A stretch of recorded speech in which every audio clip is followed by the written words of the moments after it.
সেদিন রাত্রে শহরের প্রায় বাইরে বহু দূরের একটা কল সেরে একলাই ফিরছিলাম। একে দারুণ শীত এবছর, তার উপর রাত অনেক হওয়ায় ঠান্ডাটা অত্যন্ত বেশি পড়েছিল। পুরো গোটা কত গরমের জামা থাকা সত্ত্বেও সব ভেদ করে মনে হচ্ছিল ঠান্ডা হাওয়া আমার পাঁজরার ভিতর দিয়ে ঢুকছে। আসছিলাম আমার পুরনো মোটর সাইকেলটা নিয়ে। এই মোটর সাইকেলটা আমি আজ 10 বছর ধরে একাই চালিয়ে ফিরছি।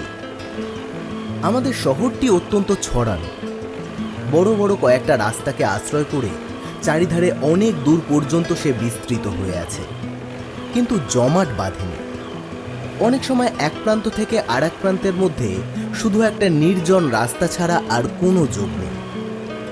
যে রাস্তা দিয়ে আসছিলাম সেটিও অত্যন্ত নির্জন, দুধারে মাঝে মাঝে হরতুকি আর মহুয়া গাছ, আর রাস্তার দুধারে শুধু শূন্য অসমতল মাঠ। তার ভেতর বাড়িঘর নেই বললেই হয়। এ বাড়ি করবে এই নির্জন জায়গায়? অন্ধকারে অবশ্য এসব কিছুই দেখা যাচ্ছিল না। আমার মোটরের মিটমিটে আলোয় সামনের পথের খানিকটা দেখা যাচ্ছিল মাত্র। যেতে যেতে মনে হচ্ছিল অন্ধকারের সমুদ্রই যেন আমার মোটরের আলোয় কেটে চলেছি কোনো রকমে। শীতের দরুন কষ্ট পেলেও বেশ নিশ্চিন্ত মনেই চলছিলাম। আমার বাইকটি পুরনো হলেও মজবুত, বেয়ারাপনা সে করে না খুব একটা। আধ ঘন্টার মধ্যেই বাড়ি পৌঁছে গরম লেপের মধ্যে আরাম করে যে শুতে পাবো এ বিষয়ে কোনো সন্দেহ নেই। অন্ধকার রাস্তার নিস্তব্ধতার ওপর শব্দের ঢেউ তুলে আমার বাইকটি চলেছে দ্রুত গতিতে। ডাক্তারের মতো পরাধীন আর কেউ নেই, তবু মনে হচ্ছিল একবার বাড়িতে পৌঁছতে পারলে প্রাণের দায় ছাড়া শুধু পয়সার জন্য আর আমায় কেউ বার করতে পারবে না। এখন কোনো রকমে 20-25 মিনিট কাটলেই হয়।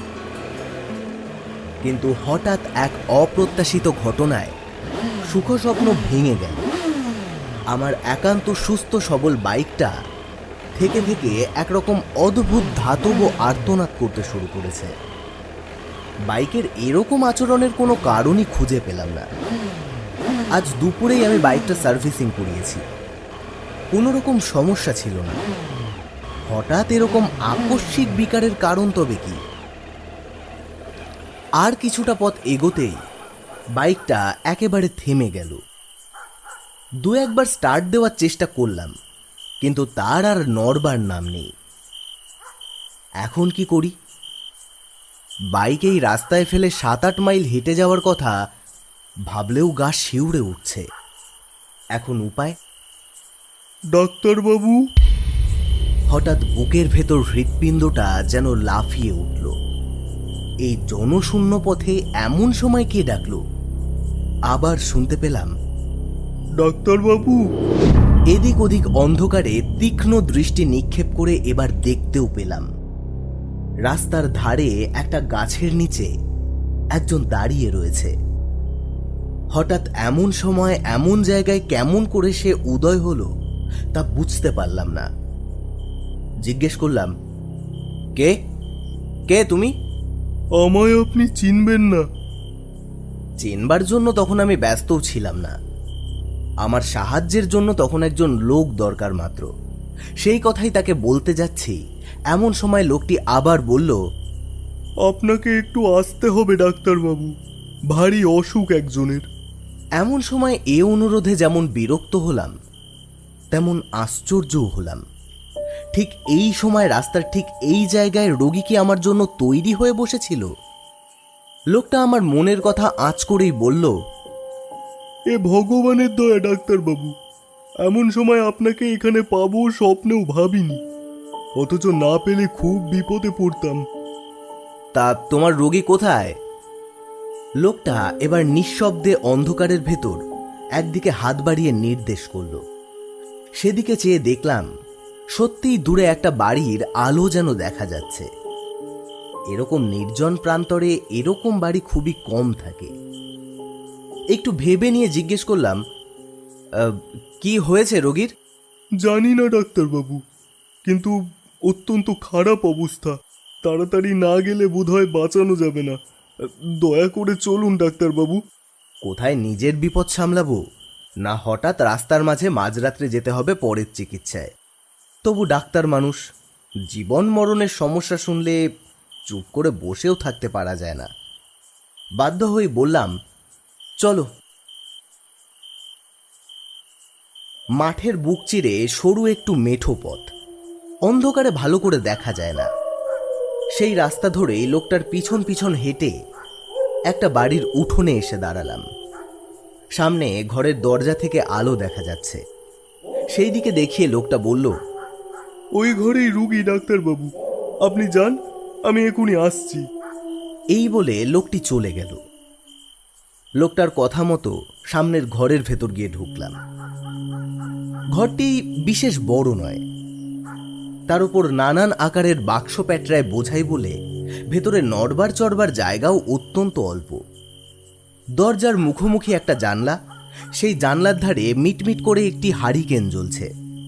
সেই আলোতেই অস্পষ্টভাবে দেখা গেল দরজার বাঁ দিকে একটি খাটে অত্যন্ত শীর্ণ এক ভদ্রলোক শুয়ে আছেন। আমি ঘরে ঢুকতেই ক্ষীণ স্বরে তিনি বললেন, এসেছেন ডাক্তারবাবু, আপনার দয়া কখনো ভুলবো না, বসুন। ঘরের ভিতর এদিক ওদিক তাকিয়ে বসবার জায়গা একটিই দেখতে পেলাম। জানলার কাছে একটা টুল রয়েছে। সেটার দিকে এগিয়ে যেতে ভদ্রলোক ক্ষীণ স্বরে বলল, বসুন বসুন, ওইখানেই বসুন। আগে আমার রোগের কথাটা বলি, শুনুন। আমি সেখানেই বসলাম। আমার রোগ সারাতে আপনি পারবেন না ডাক্তারবাবু, আমায় বাঁচাতে পারবেন না। সেই চেষ্টা করাই আমাদের কাজ, আর বাঁচবেন নাই বা কেন? বাঁচতে পারি বলছেন ডাক্তারবাবু? পারেন বই কি। কি এমন হয়েছে আপনার?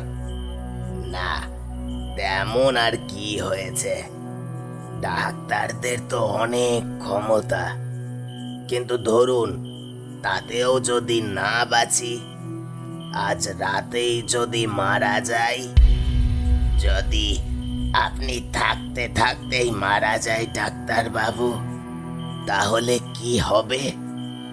আপনার ফি কে দেবে? যদি নেহাতি তাই হয় তাহলে ফি নাই বা পেলাম। আমরা শুধু ফির জন্য সবসময় আসি না। তা বটে, তা বটে। পৃথিবীতে মনুষ্যত্ব এখনো আছে, তাই না ডাক্তারবাবু? তবে আপনার ফির ব্যবস্থা আমি করে রেখেছি ডাক্তারবাবু।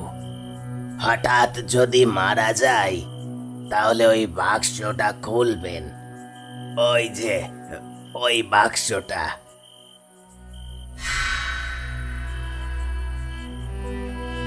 ওই বাক্স থেকে আপনার প্রাপ্য টাকা নেবেন, আর আরো একটা জিনিস নেবেন ডাক্তারবাবু।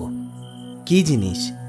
তেমন কিছুই না ডাক্তারবাবু, একটা কাগজ, কিন্তু ভয়ানক দরকারি কাগজ। ওই কাগজ ওখানে আছে, তা শুধু আপনি আর আমি জানি, আর কেউ জানে না। জানলে আর ওখানে ওটা থাকতো না ডাক্তারবাবু। এই বাড়িতে কাউকে দেখতে না পেয়ে ভাববেন না যে আমার কেউ নেই। আমার অনেক আত্মীয় আছে, ওত পেতে আছে আমার মরার অপেক্ষায়। আমি মরলে তারাই সব পাবে কি না? আপনার অসুখটা সম্বন্ধে যদি কিছু বলেন। হ্যাঁ, অসুখ তো দেখবেনি, তার আগে আর একটা কথা বলেনি। ওই কাগজটি আমার উইল ডাক্তারবাবু, আমার আমার ছেলের নামে উইল। সে ছেলেকে আমি ত্যায্য পুত্র করেছিলাম একদিন। কোথায় আছে এখন তাও জানি না, কিন্তু জানেনি তো, রক্ত জলের চেয়ে ঘন। না, আর বেশিক্ষণ অপেক্ষা করা যায় না। টুল থেকে উঠে দাঁড়িয়ে বললাম, এইবার আমি দেখতে পারি কি? দেখুন। আমি খাটের কাছে এগিয়ে গিয়ে রোগীর নাড়ি দেখবার জন্য হাতটা তুলে ধরলাম, এবং পর মুহূর্তেই দারুণ শীতেও আমার সারাটা শরীর যেন ঘেমে উঠল। সে হাত বরফের মতো ঠান্ডা।